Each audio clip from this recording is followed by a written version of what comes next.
IB Nation, welcome back to another edition of the Irish Breakdown podcast. We are getting closer and closer to game day.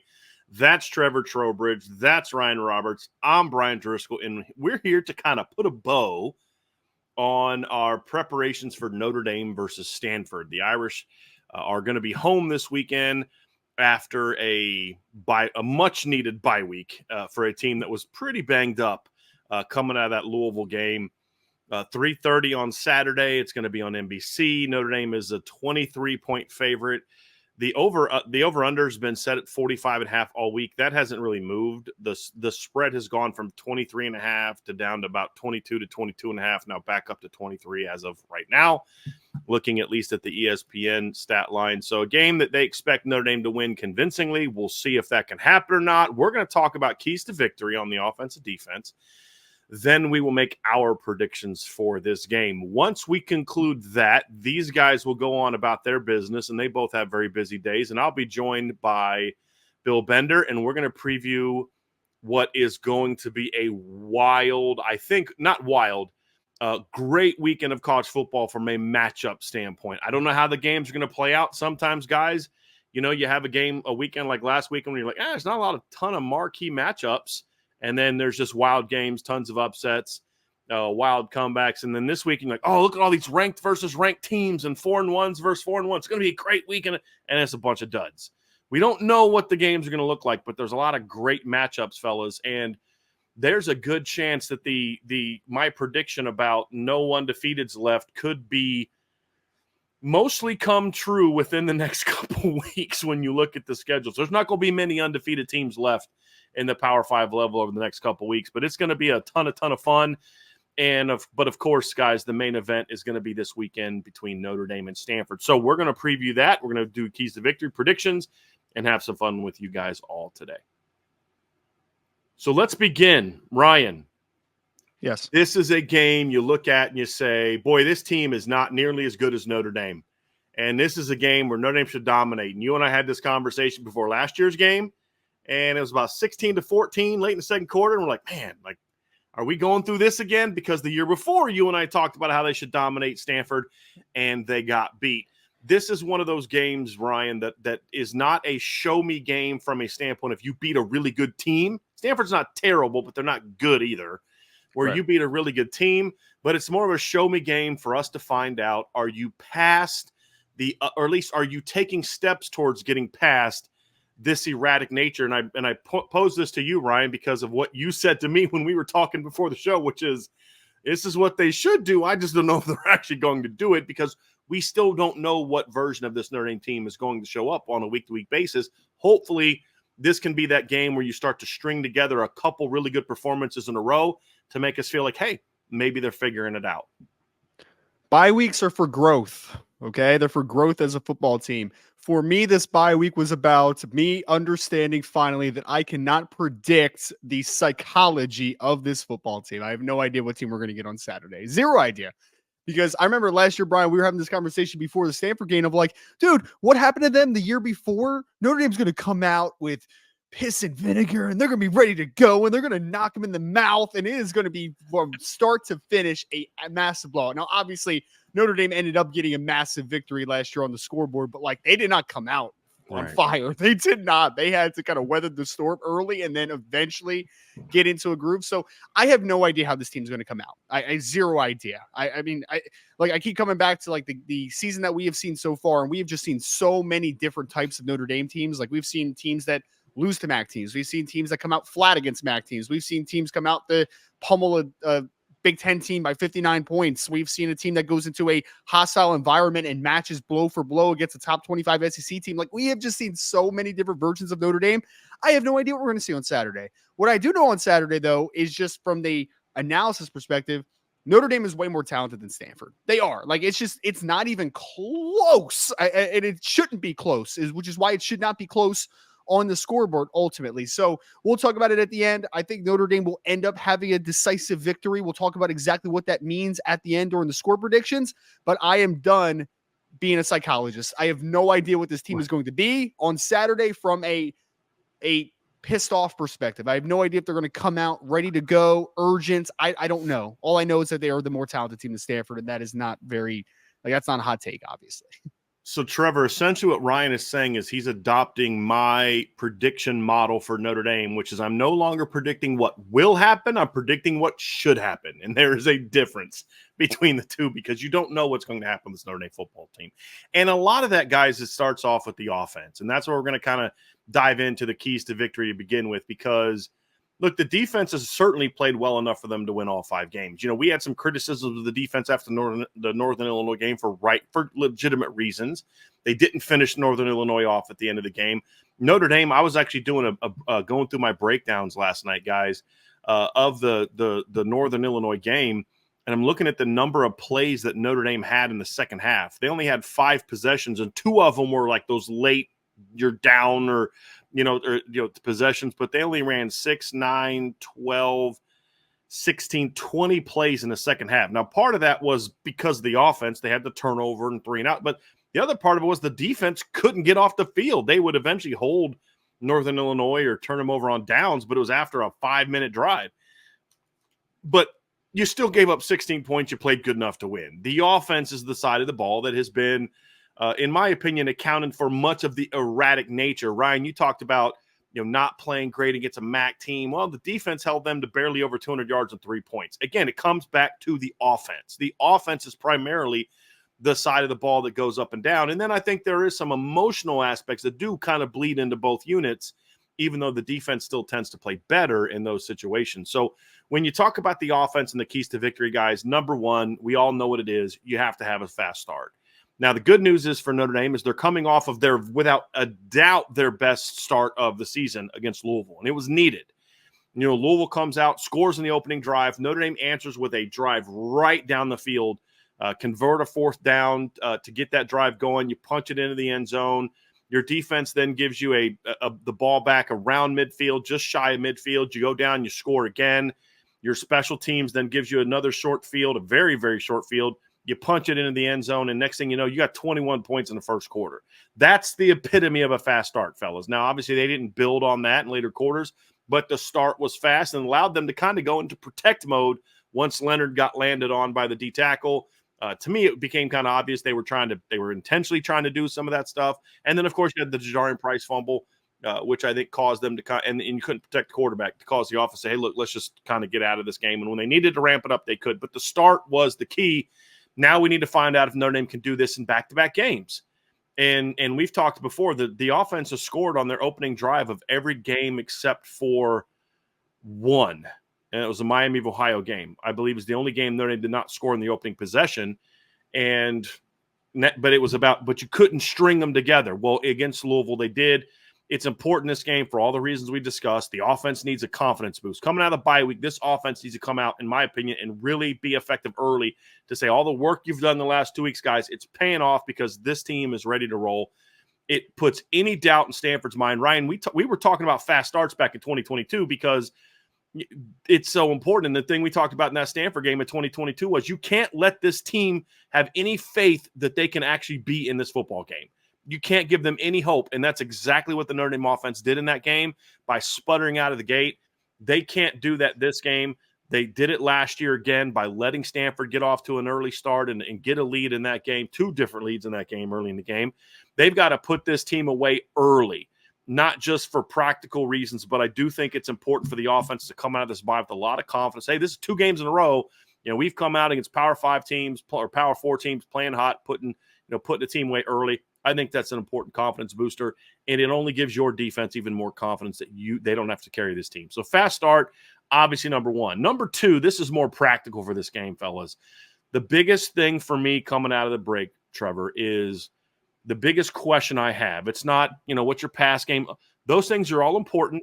We'll talk about some of these different aspects, but the biggest thing for me is, have you shored up your pass protection issues? That's key number 1 after the fast start is you've got to protect the quarterback, which comes down to individual players doing their job, but more importantly, Notre Dame recognizing and addressing the protection issues that they've had.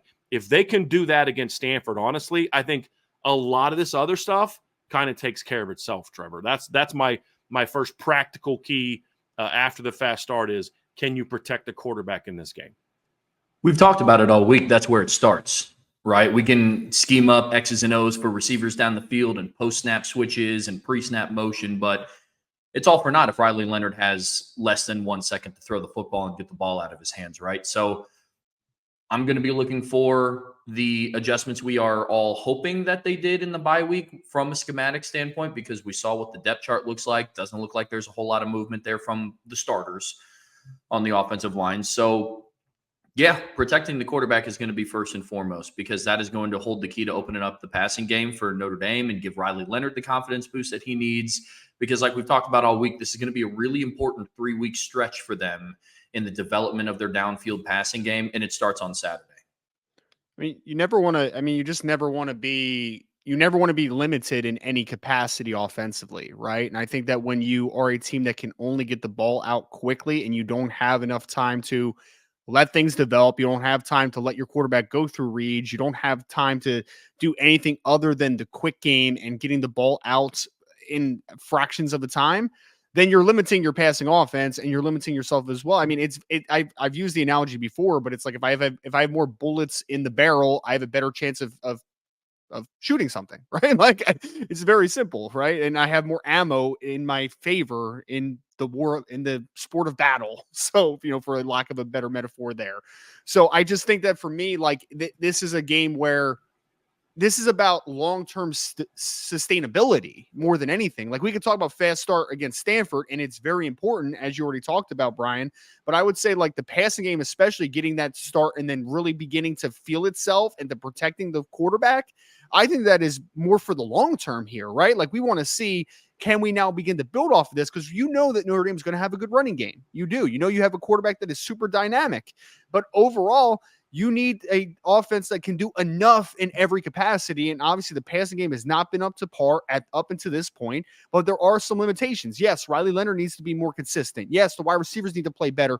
But at the end of the day, if you are getting fractions of seconds to throw a football and not be able to get the ball out on time, that is limiting your passing game. What has been the biggest thing that we hate about defenses that play Notre Dame over the last few years?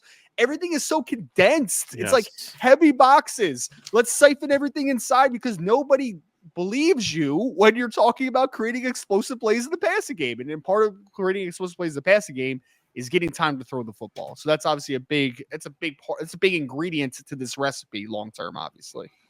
As you build on that, guys, that also plays a role in what I think is important in this game, which is I expect Notre Dame to be a big play offense against Stanford. They will make some big plays against Stanford. I have no doubt about that. They've done that every game. Even Northern Illinois game, they had a couple big plays in that game.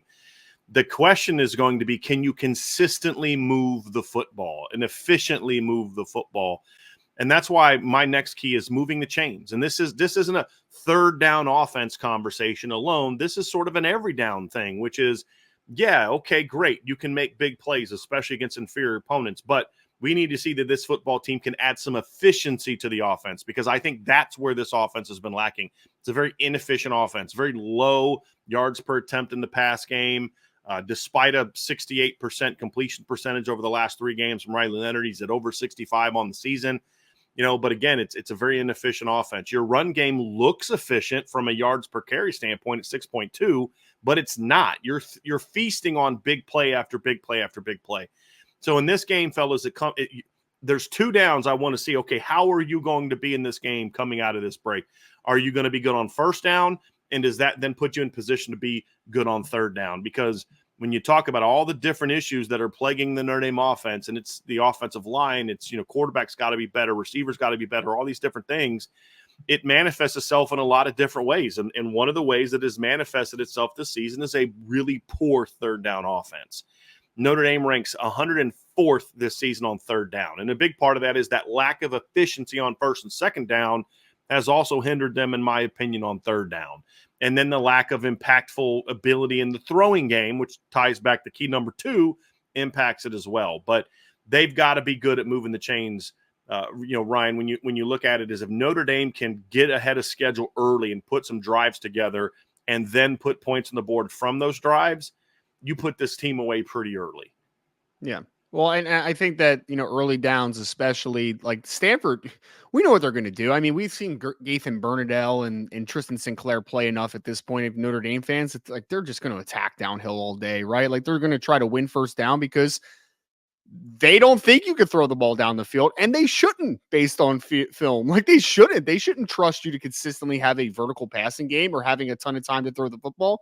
They shouldn't trust that. So like that second level, David Bailey coming off the edge, like they are going to peel their ears back and pin their ears back, and they're going to make a lot of plays in the backfield, or they're at least going to try to make plays in the backfield because they want to put you behind the sticks. Notre Dame has preached for a long time, or at least under Marcus Freeman's tenure, that they are an offensive line driven football team that is going to run the ball at a high rates. Well, the negative to that is if you do get behind the sticks, then you're off schedule naturally, right? So they want you to work from 2nd and 11, 2nd and 9, even 2nd and 8. Like they want you to work behind the sticks a ton because they don't trust that you can efficiently win in the passing game on those longer yardage opportunities, right? So yes, they are going to come out aggressively. I imagine that Stanford is going to blitz a ton from the second level because I wouldn't put either of those linebackers in coverage either. Like I would be blitzing them all day to try to wreak a little havoc. And Notre Dame has to show that they can create some plays on early downs, or else they are going to get into some third and not so manageables. Trevor, you kind of get to key number 4, and it kind of plays into a lot of this, right? Is Notre Dame's got to find some pass game answers, right? And a lot of what we do with Keys to Victories, we build on things. You got to start here, then you play here, and then this leads to this, and this leads to this. Well, one of the ways that you can move the chains effectively, and this is kind of what Ryan was getting at in different points, what I've talked about, what you've talked about, which is you've got to find some pass game answers, especially on early downs, right? And to get yourself in some of those into that type of rhythm, but also on third down. Look, if you look at the games where Notre Dame has been really good on third down, it's games where Riley Leonard's really good on third down. He was really good on third down against Purdue. Really good. He was really good on third down against Miami of Ohio. Not as good on third down against Louisville. Now, the part of that was not his fault because he wasn't getting the time to throw and some different things. But but the part of finding pass game answers is not Riley Leonard. Like me saying Riley Leonard being good on third down is not just because of Riley Leonard. You had a good game plan. You had good movement. You got good protection. The receivers were winning off the line. It's his numbers, I guess a better way of saying it, his numbers were good on third down because of the operation being good. So when you look at this game, Trevor, they've got to find some pass game answers. Obviously it includes protections. It includes Riley Leonard, making good decisions and reading the defense and getting the ball out accurately. But the other part of it is self-scouting yourself over the last week and saying, okay, what are we really good at? When our pass game is really rolling, why? What does it look like? What are we doing? And then leaning into that a little bit more as you get into this game. So I think finding some pass game answers is going to be big for moving the chains effectively, getting the ball out and putting the points on the board that you need to have a fast start, but really bury this Stanford team. So that way it's not, hey, we did great in the first quarter and we kind of let them hang around, but really put the pedal to the metal and really put this team away and leaving them behind you for 4 quarters, much like they did against Purdue. They need to lean on the fact that they do have the better athletes. Put Stanford into a lot of situations where they get defensive backs chasing. Ryan just brought up that they are ideally not going to drop their linebackers back into coverage. So rub routes, crossing routes, things like that. Those are routes that you don't have to have ample amounts of time if you run them, 5-7 yards past the line of scrimmage. So I want to see more pre-snap motion to help get your receivers into more favorable matchups down the field. Look for, underneath crossing routes, anything that's not just these vertical 10 to 12-yard comeback routes, and that's the extent of the passing game. So I agree. They're going to have to find ways, and then eventually down the road that will start to open up things in the run game as well. Open them up more so than what they have been already. So I think it all comes down to the plan also, right? Like my biggest frustration with this team at times is like I feel like they operate like they don't have speed. You know what I mean? Yeah. Like it's like they're just so snail paced and lethargic is not the right word, but like just so methodically driven that it's just it's almost just like they don't either I've been lied to about how much speed's on this team or Notre Dame hasn't fully unlocked it yet, right? And hopefully this is a game where like, oh, there's Chris Mitchell. Yeah. Oh, that guy can run faster than I thought he could. Oh, there goes Jeremiah Love again. Oh, Riley Leonard quarterback draw for 40, right? Like I hope that game comes at some point because my biggest frustration is that I know this team has speed on the offensive side of the football. Can we scheme it up well enough? Can we be efficient in running those plays? And can we create some explosives? And all that comes down to is like, we need to open up this passing game early on in this game and just in general, early downs. Like, I need to see something, man. I want to believe so bad in this offensive trajectory, but until I see it, I still haven't seen it yet. 100%. Well, Ryan, you talk about that, and I know that you're being somewhat sarcastic in the I've been lied to about the speed, because we know it. We've seen it on film. We saw it from Chris Mitchell. We know what KK Smith can do on film. We know what Jeremiah Love and Jadarian Price can do. To your point, though, but we're not seeing it on film now enough outside of the running back room. And a lot of that has to do with a lack of confidence. It's very clear that there's a lack of confidence in the coaching staff and the players' ability to execute this, whether it's protection issues, which is more recently, whether it's not feeling comfortable that the quarterback is going to go through his reads the right way, which is what was an issue, honestly, early in the season. There's a lot of different things. Receivers not playing. Like, you watch Chris Mitchell now, and then you go back and watch his Florida International film. He plays with such a different pace, such a different sense of urgency. There's a clear lack of confidence from him and in him as an example. So I think that plays a big role in it is confidence. And that's where, again, another fast start, what that does for you as an offensive coordinator. I mean, Ryan, you've coached. Trevor, you played the sport. When you are really feeling it early as a play caller, you're like, man, I got everything at my disposal now. I mean, I got to work. Riley's reading it well. We're giving him time to throw. And this whole big play sheet I got all of it. And there's times, guys, however, when you're not protecting the quarterback or your quarterback's not reading the defense, your receivers aren't doing this, that this big play sheet all of a sudden comes down to about that. You can use about that much of it, because you're just like, I got no confidence to do all these other things that we talked. We had 3 or 4 shots that we had designed in this game, but they all required us to have at least more than 2 seconds to throw the football, or they required our quarterback to make a downfield read, which he may not be doing, or receivers do this. So I think that's a big part of it. And then as you get into the final key to victory, fellas, it really, for me, it comes down to the run game. This is a really actually a quality run defense. It's not like sometimes you're so bad at the pass that your run game numbers are a little inflated. And to a degree, that's true for Stanford. Like, I don't know that they're necessarily like a top 15 run defense, which is where I believe they're ranked. Coming to this game, let me just go find it real quick. I think they were like 15th or 16th. Trevor, do you remember specifically where they were when we talked about it? They're 12th. They're actually 12th in run defense. I don't think they're the 12th best rushing defense in college football. I think part of that is it seems to throw on them very well. But when you look at their yards per attempt numbers, I think that puts them more in line with what they actually are, which is 26th.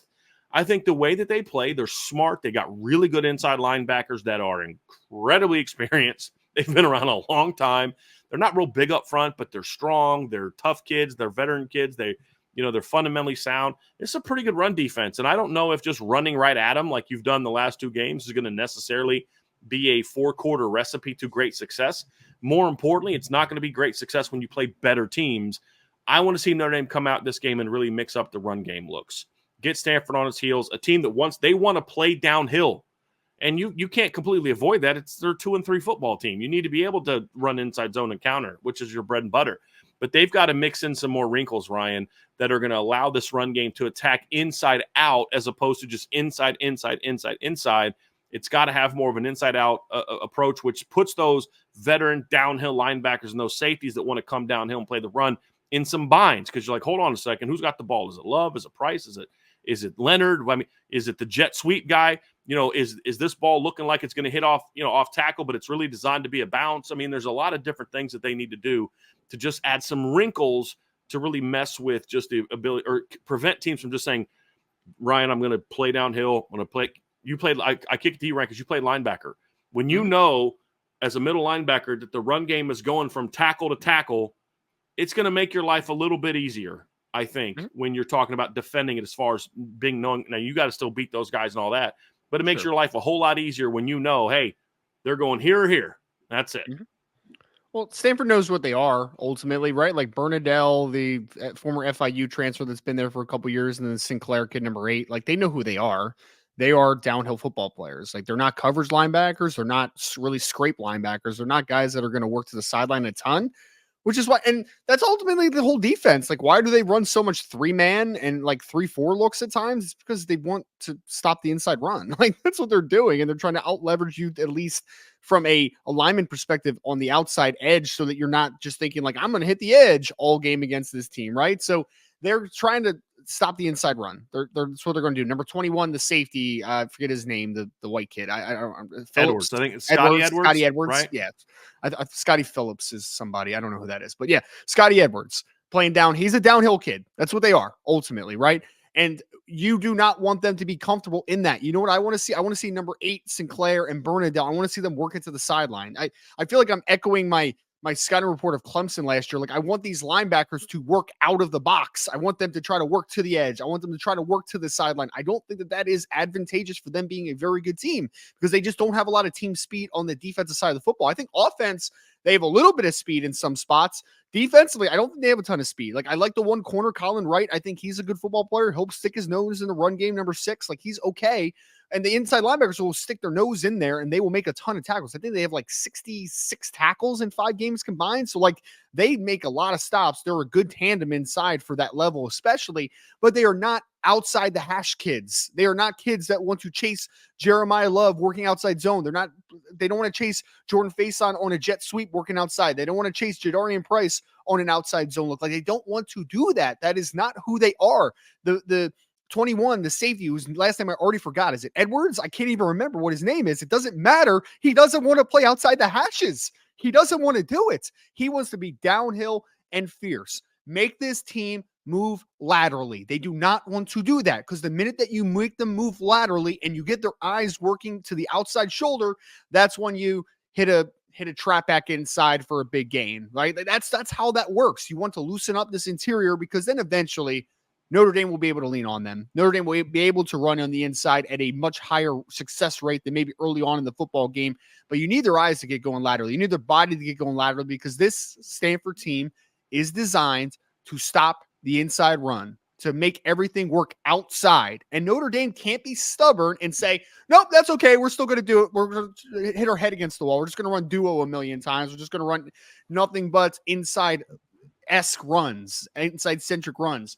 Notre Dame needs to be balanced. They need to be efficient, but they need to attack this team where they are not good, and that is that you are much more athletic than this team. Ryan, they ran the ball pretty well early against Clemson last year. What was the big reason for that? Because they ran a lot of that kind of, I don't even know what I want to call it. It's like a pout. It's like a, I don't know. It's the 3-man counter that teams run. That's more of an outside hitting play, but it gets you kind of working for width, and it got those linebackers working laterally, and Notre Dame was able to gash them early, and then they kind of went away from it, and Clemson found some answers, and Notre Dame had no adjustments, which has been a run game concern that I've had, which is you come up with some really nice early schemes, and then once teams figure it out, you don't have ability to do that. But I think the more diverse your run game is, the harder it is. Like, if your run game wrinkle is, hey, we're going to run counter this unique way, well, by the 5th time you've run it, they kind of know what it is. What are you doing off of that? And that's what Notre Dame has not really had. And then being able to okay, now they're doing this. What's our answer?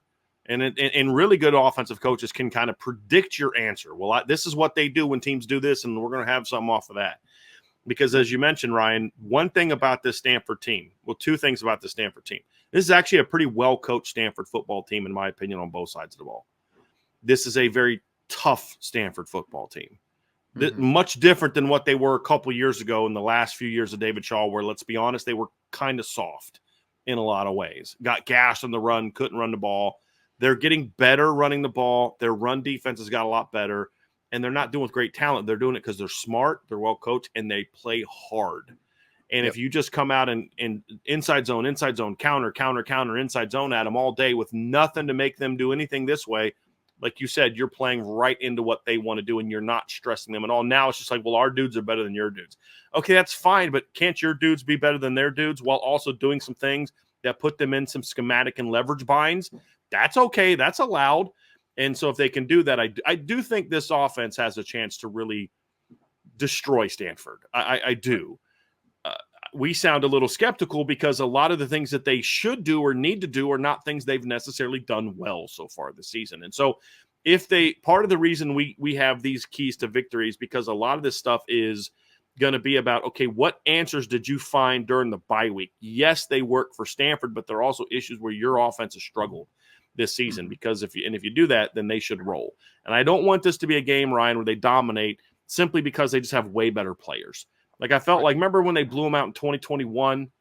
It's like that wasn't an overly impressive like game plan or anything. It just was like, your dudes are way better than their dudes, and you can do whatever you want. It doesn't really matter. You didn't actually play smart football. You just beat up a really bad team. I want to see this offense start to find some of those answers. So if I could just say, the Notre Dame run game is like that one dude that you play rock, paper, scissors against, that just continues to do scissors every single time. Yep. You're like, brother, you got two other options there. I mean, if you play some versions, there's even more than three things that you could potentially pick. Like you're allowed to pick other things, right? Yeah. So, and early in the game, Ryan, early when you're playing, I'm like, okay, I'm gonna give him paper on the start. Okay, we both went scissors once. I got him with rock once. Okay, I know he's going rock now, so I'm gonna go paper, and he's still scissors. So you get some wins, but eventually you figure it out, and you're like, okay, keep playing. All right, I keep winning because you're not, and that's kind of what that's a great point, man. I love that. All right, guys, anything else on offense before we head over to the defensive breakdown real quick? Okay, so before we get to the defense, fellas, do us a favor, everybody. Hit that like button, hit the subscribe button, hit the notification bell, share this podcast, give us a 5-star review, and of course, sign up for the message boards at boards.irishbreakdown.com.